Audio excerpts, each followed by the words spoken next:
Bowl and roll by Nippon Sushi. Hello, table for one. Wih, ni macam best sampai masuk Tok Rabau.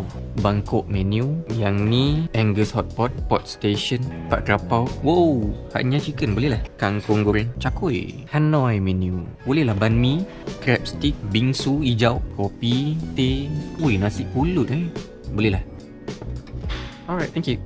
Ni macam mana nak habiskan ni? Hari ni aku akan cuba untuk habiskan semua ni. Macam tak logik tapi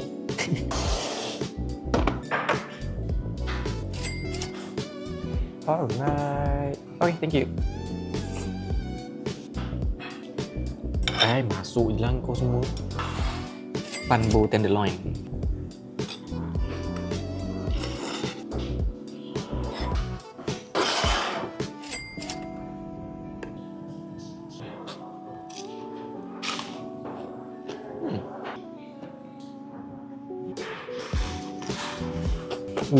Baru kena dengan sos dia.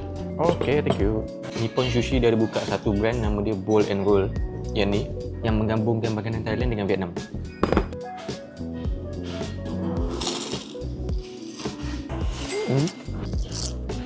Not bad gak rasa dia.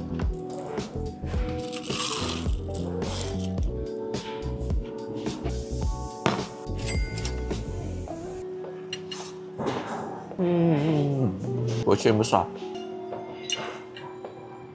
Pak Krapau dia sedap. Banh mi.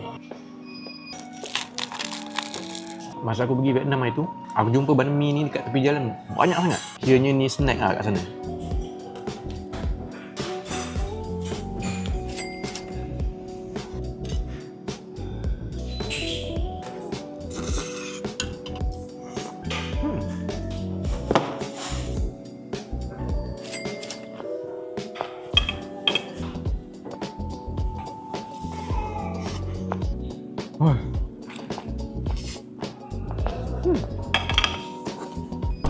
Ya Allah, ini idea satu buat sebesar ni.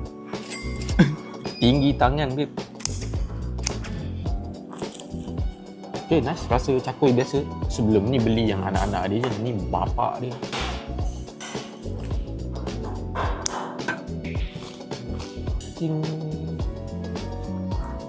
Okay, terima kasih. Ada peminat pulut mangga ke kat sini? Aku tak berapa minat sangat. Bismillah.